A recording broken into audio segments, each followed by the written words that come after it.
And folks, here we are, another edition of the Michigan Insider post game as the Wolverines fell again for the third time this season. The second time in Big Ten play, they fell 21-7 to the Illinois Fighting Illini, a struggling offensive effort coming off the bye, no less, as the Wolverines turned it over two times by quarterback Jack Tuttle, one on a fumble, another on an interception. They squandered a goal to go opportunity, another interception in the red zone. There was also a fumble by Donovan Edwards. Meanwhile, defensively, it was a solid defensive effort, even in the absence of Will Johnson for the majority of the game. They actually held the Illini to under 100 yards passing, 80 yards passing by Luke Altmaier. They had 187 yards rushing, nearly 5 yards a carry. But it was enough. That's all that the Illini needed Alejandro Zuniga, who's on the ground at Memorial Stadium, as it was a celebration. This was the game they wanted for this occasion. Alejandro, normally you want to be the spoiler for a game like this, but this wound up being exactly what the Illini this is what they planned for, and they got it, and it was a crowning achievement for them on this night. Yeah, 100%. This is a game that we talked about this in the week leading up to it, but this is a game that Illinois has petitioned the Big Ten for years, right? It was the 100th anniversary of the dedication of Memorial Stadium, of Red Grange's six touchdown performance, I believe it was, against the Wolverines back in 1924. And if anyone who watched the game saw the uniforms, they did a lot for that memorial here in person with a full crowd. Only this second sellout of the season, and the first time in a long time they've had two sellouts in a year, and a game that Michigan just didn't get up for, and didn't compete, didn't provide sort of the spark that maybe you and I expected coming off a bye week. Certainly on the offensive side of the ball. Listen, the last time Michigan scored 7 points or fewer in a football game, I had the unfortunate privilege of being on that sideline as well. That was back in 2014 when they were shut out by Notre Dame. So it's been quite some time since we've seen a Michigan offense struggle to this level. And talking to players, talking to Sharon Moore post game, a lot of questions remaining on all sides of the ball, but particularly on the offensive side of the ball. And certainly not the position you want to be at as a program at this point in the season, coming off a bye week. I think everyone from players, from the coaches to fans, everyone expected more out of this game, and particularly offense and special teams. Those two facets of the game didn't live up to their end of the bargain, hence a 21-7 score, and a second time in 3 weeks and 2 weeks in a row for the Michigan football team that they've had the field stormed on them, both first at Washington and now here at Memorial Stadium in Champaign. It's hard to to play that poorly offensively with 2 weeks to prepare. Yeah. Just didn't expect that. You expected them to have more juice, to look more competent, to look more consistent, to have more juice in the passing game. This is what you expected Jack Tuttle to bring to the table, and there was just nothing in the way of consistency in the passing game. You could see out the gate what they wanted to do with the first pass of the game, the deep shot to Amarion Walker. You could tell they wanted to send a message with that they were going to stretch the field, and they wanted Illinois to respect that. And you could see that Illinois was expecting that Michigan was going to try to establish. And they were identifying Amarion Walker on the field. So good scouting on their part. They're saying, hey, when number one's on the field, they're going to try to take shots with him. So good on them with that. But for Michigan's side of things, again, you get back to it, 2 weeks to prepare and to really not have anything in the way of a comfort zone in the passing game. with anything that he could go to. I'll give you an example. A couple of years ago, in 22, at the big house, a big play for them was screens to the running back. That was a big Mhm. play for them in that game, and we didn't see that in this contest. That would be something that you would think that maybe they would bring back out. I'm not saying that that would have worked, but just something like that that maybe gives them something that they could maybe lean on a little bit. There were a couple of things in this game that you saw that gave them a little bit of juice. Khalil Mullings was rolling in this game a little bit. But again, 2 weeks to get ready for this game against Illinois. Defensively, you saw some things. You felt like on defense, Alejandro, you saw the 2 weeks be result in some consistency. I'm not saying Illinois is a world beater defensively, but that was solid enough of a defensive effort for them to win with. They were able to tighten up some things in the past game. They were able to get off the field a little bit more. That was and they were able to get off the field. They stopped them on fourth down. Even when the offense went out and turned the football over, they even limited the damage and held them to a field goal. Every time the offense put them in compromising positions, the defense would go out and hold them well enough to give the team a chance to win, and the offense kept squandering it. Yeah, I mean, thinking about what this game was out of halftime, right? This Michigan scores a touchdown near the end of the first half. They get themselves back into the game. What does the offense do coming out of halftime? They go three and out. What does the defense do? They force a punt. And what happens with that? Well, you get a fake punt, and that results in the only points scored by Illinois in the second half. The defense did its part, right? And offensive players we talked to, they took that squarely on the shoulders. I mean, Jack Tuttle came into his press conference. And props to him first of all for coming out. He spoke after the Washington game, after his two turnovers at the end. There, he came and spoke to us again tonight after his ups and downs and his struggles. So props to him for talking and accepting responsibility. Looking at, as I mentioned, 7 points, lowest offensive total since 2014. The squandered opportunities in the red zone, the turnovers, two of which came from him. Jack Tuttle said, his biggest, well, one of his biggest concerns with himself was a throw he missed early in the game. I believe it was to Colston, might have been to Donovan.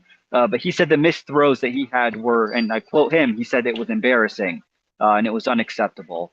And Colston Loveland came out and said the same thing: is to put up 7 points as an offense is unacceptable for a program like Michigan. You can't fault the defense for this result today. No. I mean, there are certainly areas where this defense has taken a step back from last year. But part of the reason that last year's defense was so successful, number one, is the depth that this year we know they didn't have. Injuries have not factored positively for Michigan this year, right? Michigan, to win a national championship, to win 3 straight Big Ten championships, you have to have some good luck on the injury front. They have not had that this year, so that is an aspect of it. But the number one aspect for this team is the lack of complementary football. Is the fact that Michigan's defense is being put constantly in bad situations, whether that's a three and out, which the offense had a couple of, whether that's turnovers, which the offense had 3 of, whether that's the fake punt, which came after a three and out forced by the defense. It seems like every single game, the defense is starting drives with its back against the wall. And on the flip side, Michigan is often starting drives deep in its own territory, and it's not a formula for success. And listen, the offense actually did a decent job moving the ball today. They had opportunities, they did move the ball, but they shot themselves in the foot too many times. And again, I mentioned this before we were on air potentially, but Sherrod Moore came into this press conference. Last time I saw him with this amount of emotion was after the Penn State game last year, when he was in tears of joy or outburst of emotion, whatever that was. This time, it wasn't that tears were rolling down his face, but you could tell that there was a lot of emotion on his shoulders, a lot weighing in on him. He said, it has to start with me. I'm disappointed in myself. He's not going to, as he said every week, we have to strain more. We're not going to point figures. You're hearing them say all the right things. But at the same time, you're also hearing Sherrod Moore say, we'll see on whether there's a quarterback competition. And it's week 8, right, of the college football season. It's too late to be having those conversations for a Yeah. program at the caliber of Michigan. Well, I mean, I think you hear him do what coaches are supposed to do after a loss like this. Like I said, you got 2 weeks to prepare. You can't come out as an offense and look like that and not point in the mirror, look in the mirror as a head coach or look in the mirror as an offensive staff and say, "Hey, that's on us." You can't.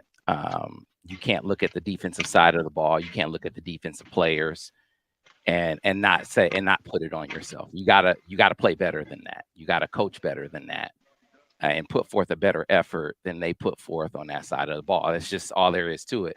And have the sort of the brutally honest kind of conversations with like, okay, well, what can we do?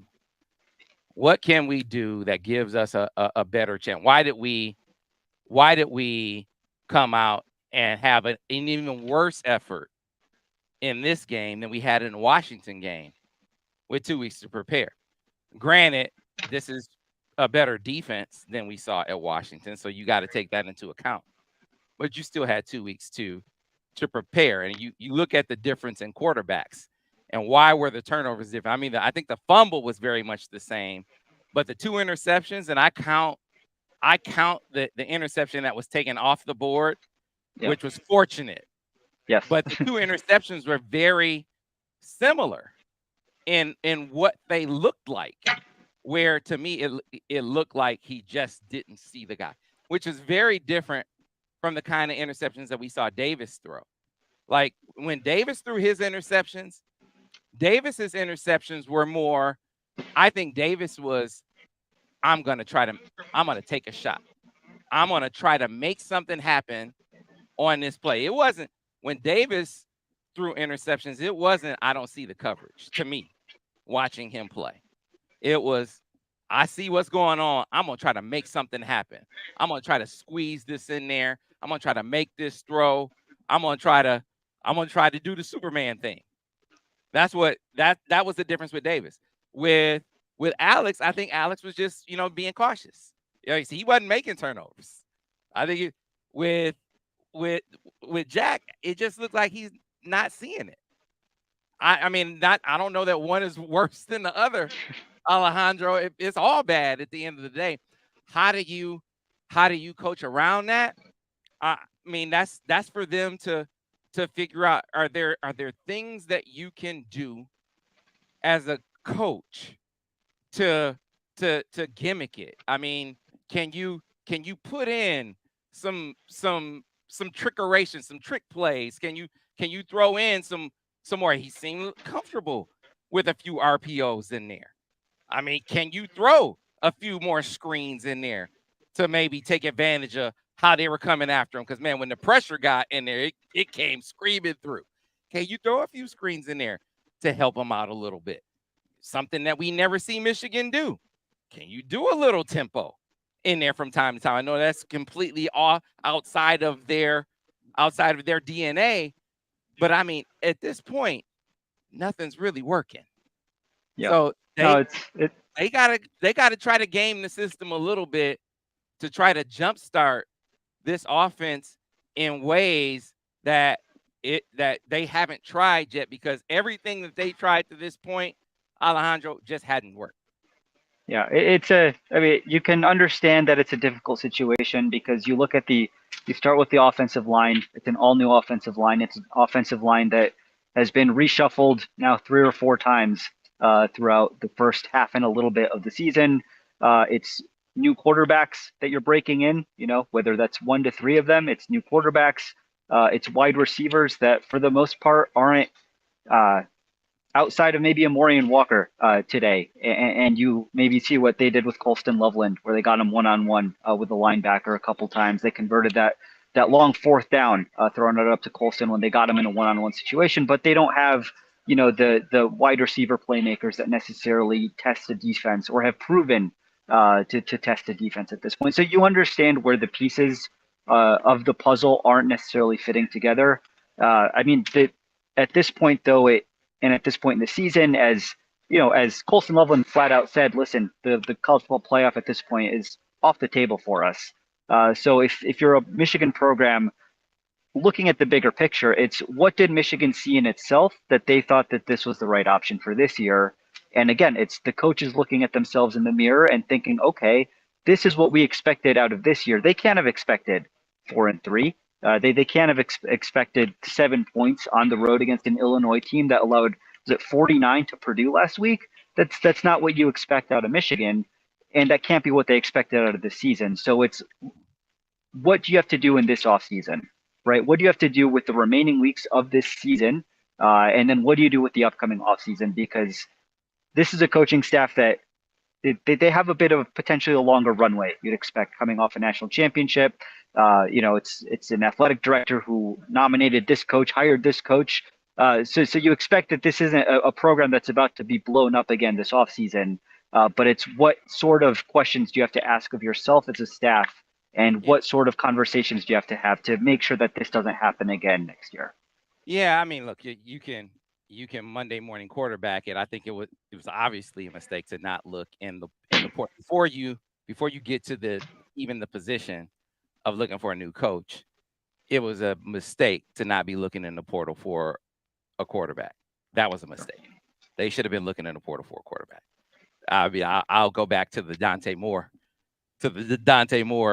presence in the portal. They should have been looking at Dante Moore in the portal. Period. But that's neither here nor there.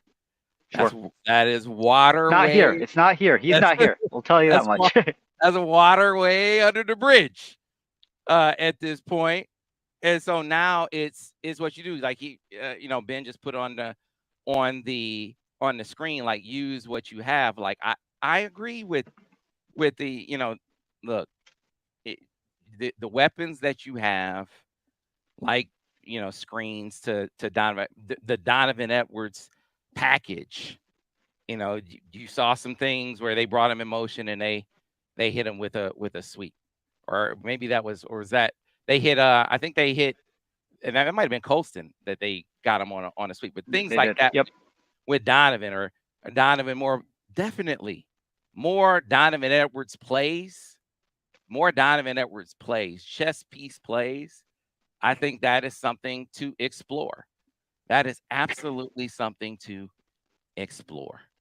I thought maybe that would be something to explore in the bye week, but down the stretch, whether it's in the screen game or as a receiver, something to try to, whether you want to call it a gimmick or what have you, to try to jimmy some explosives in this offense, because you saw a couple of times in this game where they went on 8 or 10 play drives, but then there's a mistake. I mean, that drive fizzled on like the 11th play. Or then they get to the end of that one drive where they get the miracle on 4th down and he throws the interception in the red zone. They need like a big play that gets them in the end zone. They're missing the explosives that get them all the way. So can you get the play? Can you get that one big play? And he's your one big play guy. Can you get more opportunities with your one big play guy that can maybe get you, some of those big play scores? That's why I keep saying, can you explore some more of those options with him? Maybe that can be something they can explore, because that's where you are. You're in the try it phase, because everything Yeah. that you've been doing just hasn't worked. No, I agree. I think there's a lot of opportunity, right? That there are plenty of talented players on this Michigan football team. That's both on the offensive and defensive side of the ball. Maybe more on the defensive side of first round talent, but Donovan Edwards, Colston Loveland, like that's a heck of a foundation to have in the receiving game, and it's something we've seen from Donovan before, right? I think back to Right. the 22 Rutgers game where you have Donovan Edwards one-on-one with the safety, and you're throwing it 20 yards downfield to him. I'm thinking about the Purdue game last year, the very first play of the game. They motion him out of the backfield one-on-one with a linebacker. That's a 40-plus yard completion. It's Yeah. the So sort of stuff that. Go ahead.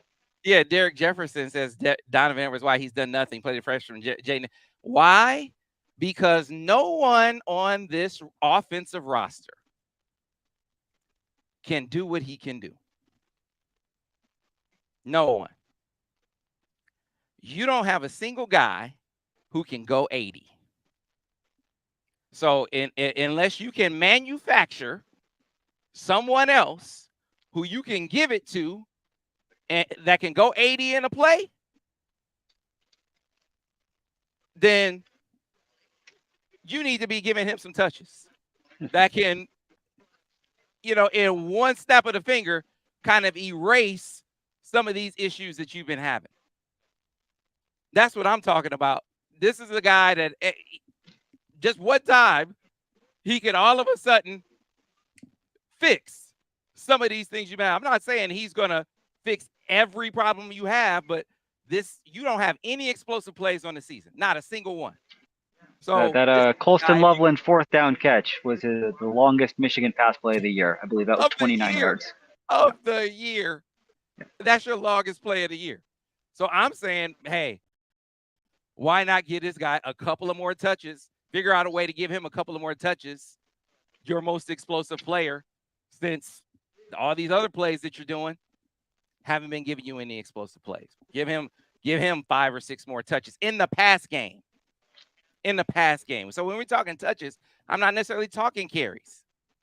Explore him as a receiver. That's what I'm talking about, Derek. Come on, man. I'm sorry, Alejandro. Go for it. No, I mean, I think that's a drum that a lot of people have been beating for a long time, and has not yet come to fruition. But that was the promise of Donovan Edwards since he was, a freshman to a rising sophomore. Was here's a guy who, from a running back perspective,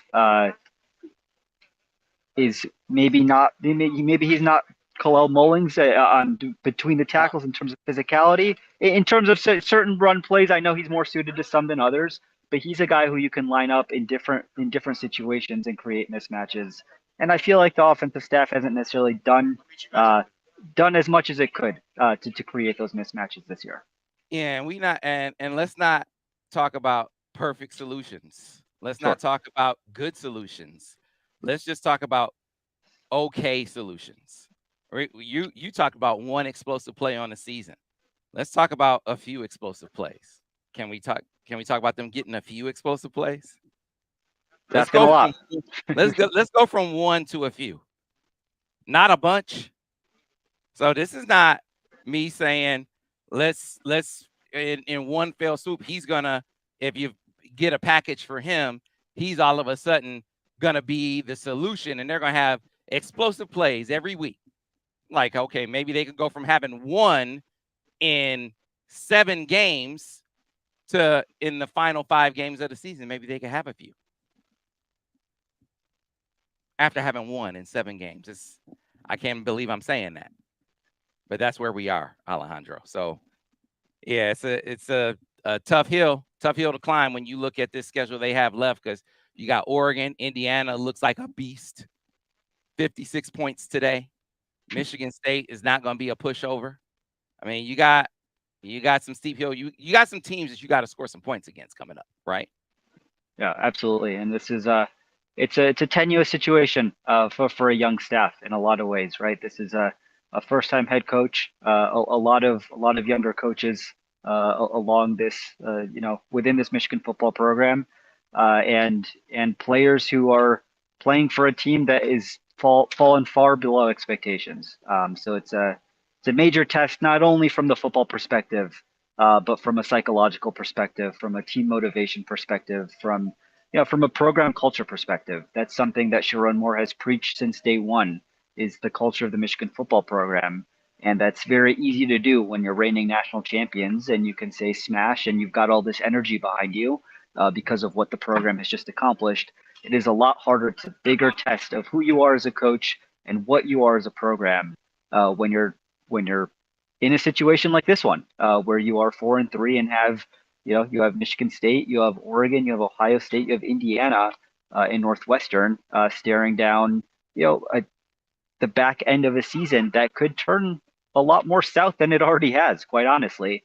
But it's how can you motivate this team to stick together? What are the areas you can find from a personnel perspective and from a coaching perspective to maybe use the end of this season, as a ramp into a more productive offseason, and in ways you can improve in year two. Well, it amplifies a couple of things and brings into focus as they head into this off season. I remember thinking and by the way, put that back up because I need to thank whoever it was. K, thank you, K Holland, for the super chat. Super chatters go to the top. So thank you for the super chat. Super chatters on YouTube. I know we have folks on YouTube, on Facebook and Twitter who watch us on the post game as well. But on YouTube, you can hit us with the super chat. So we appreciate that. Kay Holling, who says Orgy should have stayed the starter. He was progressing. Look, in the run game, they had actually gotten to a place where they had figured out, I think, in that last game, how to use him in the run game. The pass game, they hadn't gotten there yet, obviously, but he at least wasn't turning the football over. So I don't know what he meant, Alejandro. I don't know if he meant it's back to the drawing board between Alex and Jack Tuttle.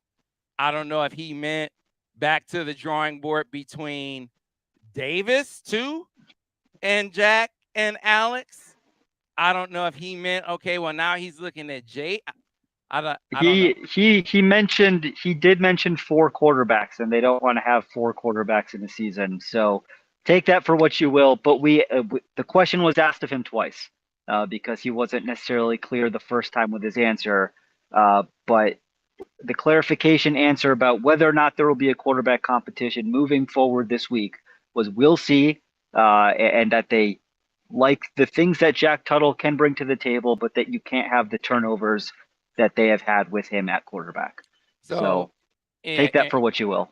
In retrospect, they obviously should have been before there was a coaching change, before Jim had made the decision to go pro. They should have been in the portal for a quarterback for this season. Period. Should have been in the portal for a quarterback, but they also should have been in the portal for more offensive linemen, especially for another tackle. So as they go into this offseason, the portal needs are so huge, are so significant, but they are not only going to need to be in the portal for a quarterback, aside from what they're doing in recruiting for their 2025 recruiting, but they need a portal quarterback and they need portal offensive linemen. Alejandro, like they have got to be hard charging in the portal for offensive linemen. For them to field a competitive team, a more competitive team than the one they have right now, they have got to be, big time in the portal, in the trenches. Absolutely. Like, top of the heap. You think Ohio State, like we have Buckeyes in here all the time. We already kicked a few out. You think Ohio State was big time in the portal last offseason? That needs to be Michigan and then some this offseason in the portal to have the kind of team that you want Michigan to have. You want Michigan to be back? They better be in the portal big time this offseason, no doubt. So, somebody says tamper season. It's been past time to tamper. I don't even know if you call it tampering. It's not even called tampering. This day and age.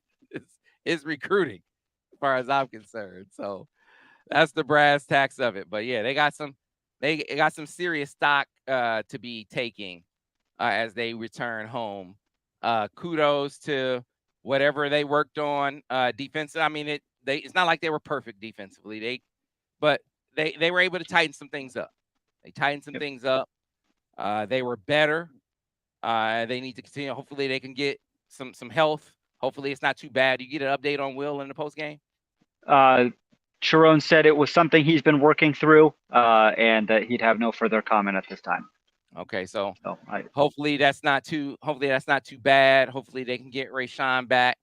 They're going to need the defense to be as healthy as possible and it'd be even tighter as the offenses get more potent here down the stretch because the defense is going to have to continue to hold them in games and hope that the offense can find a rudder and hopefully their top defenders will continue to play. That's the other thing, because you do have that to consider as well, Alejandro, at some point, when as if they start to lose more games, Yeah. we'll consider other considerations start to play in.